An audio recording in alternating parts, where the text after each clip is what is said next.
नमस्कार, मैं अर्चना त्रिपाठी शुक्ला हिंदी ला notes classes में आपका स्वागत करती हूँ। इस सावन के शुभ अवसर पर हम आपके लिए एक नई खुशखबरी लेकर आए हैं। जी हाँ, जो लोग लॉ रिलेटेड जो है पोस्ट का इंतज़ार कर रहे थे, जो जिनके पास एक्सपीरियंस नहीं है, उन लोगों के लिए हम लेके आए हैं राजस्थान जेएलओ की वैकेंसी का डिटेल।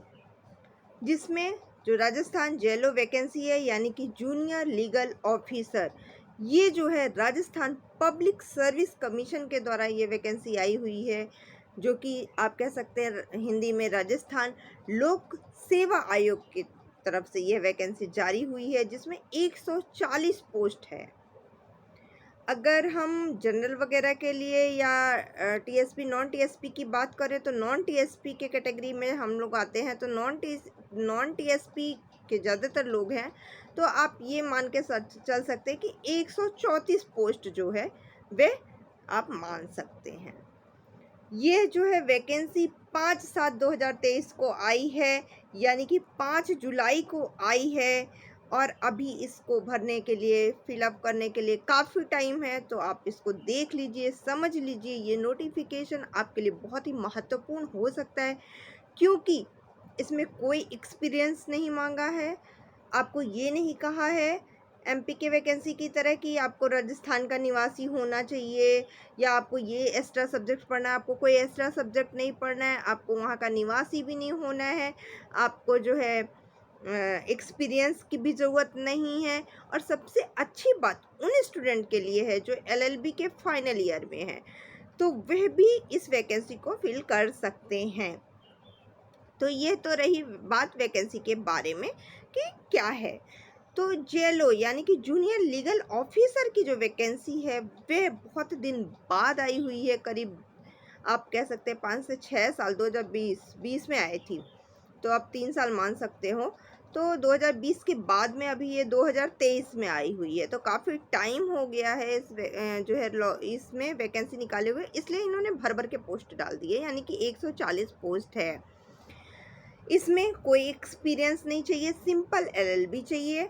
इसके बाद में जो फाइनल ईयर के स्टूडेंट हैं वह भी इसमें अप्लाई कर सकते हैं, लेकिन उसके लिए एक शर्त है।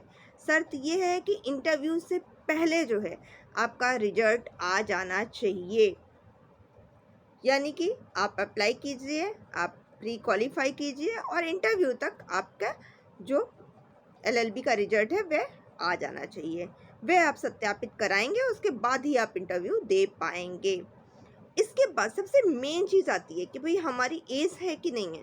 तो आपको बता दें कि इसमें 21 से 40 वर्ष की एज बताई गई है, यानी कि 40 साल तक अगर आप हैं तो आपको टेंशन लेने की ज़रूरत ही नहीं है। अगर आप 40 साल से ऊपर भी हो रहे हैं फिर भी आपको टेंशन लेने की ज़रूरत नहीं है। क्यों? क्योंकि इसमें 2.5 ईयर का इन्होंने एक्स्ट्रा छूट दे रखी है। अच्छा, यदि कोई महिला है उसे तो और टेंशन करने की ज़रूरत नहीं है, क्योंकि उसको 5 साल तक की छूट दे दी है, यानी कि आप 45 साल तक आप जो है यह फॉर्म भर सकते हैं। इसके बाद अगर कोई एससी है, एसटी है या फिर ईडब्ल्यूएस है या फिर इस टाइप से के अन्य जो है इससे रिलेटेड कैटेगरी में है, तो उसको तो भाई साहब 10 साल तक की छूट दे दी है, यानी कि 50 साल तक अगर आपकी एज है तो भी आप इस फॉर्म को फिल कर सकते हैं।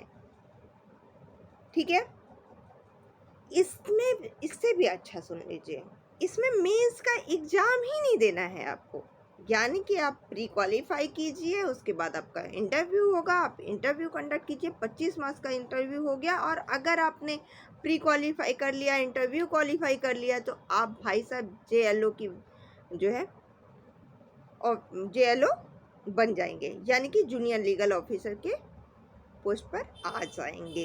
तो कितना अच्छा है ना। ऐसे ही नहीं अच्छा है, इसके लिए पढ़ना पड़ेगा। ठीक है। अब तो ये रही बात कि जेलों में क्या है। अब इससे भी अच्छी बात सुन लीजिए, इससे भी अच्छी बात क्या है कि ये आपको 2 साल 4 साल का इंतज़ार नहीं कराएगा। आपका एग्ज़ाम मोस्ट प्रोबेबली ये अक्टूबर 2023 तक ले लेगा, क्योंकि इलेक्शन है, तो जाहिर सी बात है कि एग्ज़ाम को बोला गया है तो हो भी जाएगा, क्योंकि इलेक्शन से पहले इनको सब कुछ ख़त्म करना होता है। दिखाना भी तो है ना कि भाई हमने इतनी वैकेंसी निकाली, इतनी पोस्ट दिया, हमने इतने लोगों को रोज़गार दिया, तो ये भी तो बताना रहेगा ना। तो इस वजह से एग्ज़ाम प्रॉपरली हो जाएगा अक्टूबर में ही, ठीक है। अब ये तो रही बात हमारी कि जेएलओ की वैकेंसी में क्या-क्या है, यानी कि जूनियर लीगल ऑफिसर की वैकेंसी में क्या-क्या है।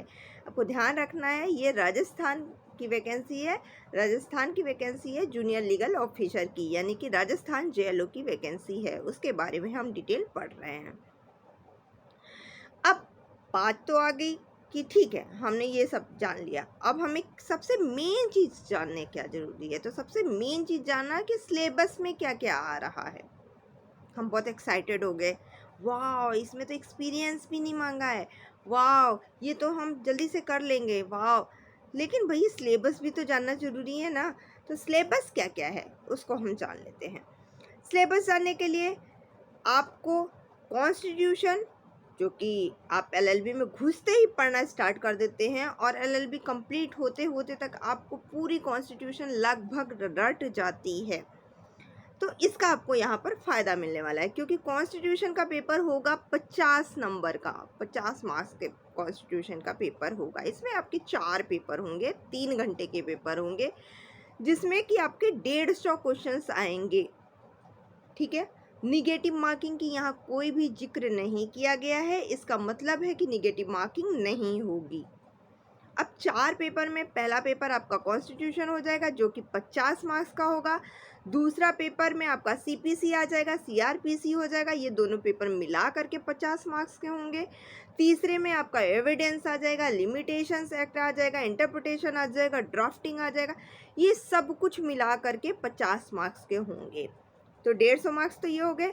इसके बाद जिसमें हम मार्क्स सिक्योर कर सकते हैं, हम लॉ फील्ड के हैं तो लॉ का तो हमको श्योर रहता है, बट हमें क्वांटिटेटिव एप्टीट्यूड में प्रॉब्लम होती है, हमें रीजनिंग में प्रॉब्लम होती है, हमें जीएस में प्रॉब्लम होती है। बट भैया हिंदी और इंग्लिश का व्याकरण जो है, हिंदी ग्रामर और इंग्लिश ग्रामर जो है, वे तो हम लोग बचपन से ही पढ़ते आ रहे हैं। तो इसमें आपको इसका फ़ायदा मिलेगा, क्योंकि जो चौथा पेपर है वो लैंग्वेज का पेपर होगा, और इसमें हिंदी लैंग्वेज होगा और जनरल हिंदी लैंग्वेज और जनरल इंग्लिश आएगी। जनरल सेंस कि ये सेकेंडरी लेवल तक आएगी, और 25-25 मार्क्स के होंगे दोनों, यानी कि हिंदी और इंग्लिश दोनों का ग्रामर आपको होना चाहिए तैयारी। तो इसमें कुछ भी ज़्यादा आपको पढ़ने वाला नहीं है, कुछ भी बहुत ज़्यादा जो है सिलेबस बहुत लेंदी नहीं है। अगर आप चाहेंगे तो इसको अक्टूबर तक बहुत अच्छे से कवर कर सकते हैं। और सबसे अच्छी बात क्या है कि इंटरव्यू जो होगा वो कट ऑफ मार्क्स के अकॉर्डिंग ही होगा। हो सकता है कि SC/ST वालों के लिए कट ऑफ मार्क्स के बारे में कुछ बोला जाए, बट अभी क्या है कि 40% पासिंग है, तो सब में 40% पासिंग है। ऐसा नहीं है कि जनरल वालों के लिए 40% पासिंग मार्क्स है और SC/ST वालों के लिए 30%, ऐसा कुछ भी नहीं है। 40% पासिंग मार्क्स होना ज़रूरी है, तभी आप इंटरव्यू में बुलाए जाएंगे। इसके अलावा जो है वो कट ऑफ मार्क्स पे डिपेंड करता है। इसके बाद जो सबसे मेन प्रॉब्लम आती है वो निगेटिव मार्किंग की आती है। तो इसमें निगेटिव मार्किंग नहीं है। अच्छा हाँ, और अच्छी बात एक क्या है कि भाई अगर आपके 40% लाने में कहीं कोई दिक्कत आ रही है, आधे नंबर से 1 नंबर से दिक्कत आ रही है, तो आपको 1 नंबर का गेस मार्क्स भी मिल सकता है। अगर राजस्थान लोक सेवा आयोग चाहेगा तो। उसे लग रहा है आप सेकंड पेपर में बहुत अच्छा कर लिए हैं, फर्स्ट पेपर में आप प्रॉपरली नहीं कर पाए हैं, तो वह आपको गेस मार्क्स भी दे सकता है। आज की वीडियो कैसी लगी, और जेलों से संबंधित जो भी पेपर्स हैं उनकी तैयारी करने चाहते हैं आप, तो हमारे यहाँ नोट्स भी फ्री में अवेलेबल है, उसकी तैयारी भी फ्री में होगी। आपको करना क्या होगा, कम से कम आप 500 से 1000 लोग होंगे तो हम अपनी क्लासेस फटाफट शुरू कर देंगे। आपको कुछ नहीं करना है, आपको हिंदी ला नोट्स क्लासेस को यूट्यूब पे सब्सक्राइब कीजिए, अपने फ्रेंड्स में शेयर कीजिए और ज़्यादा से ज़्यादा लाइक कीजिए, जिससे कि हमारे सब्सक्राइबर बढ़ेंगे, 1000 सब्सक्राइबर हो जाएंगे, हम लाइव क्लासेस स्टार्ट कर देंगे। अगर JLO के 1000 बच्चे हमारे पास होंगे तो हम फ्री में लाइव क्लासेस स्टार्ट करेंगे। तो आगे कमेंट कीजिए और ज़्यादा से ज़्यादा लाइक कीजिए। जिन्होंने हमारे चैनल को सब्सक्राइब नहीं किया है वे हिंदी लर्न नोट्स क्लासेस को सब्सक्राइब कीजिए। धन्यवाद।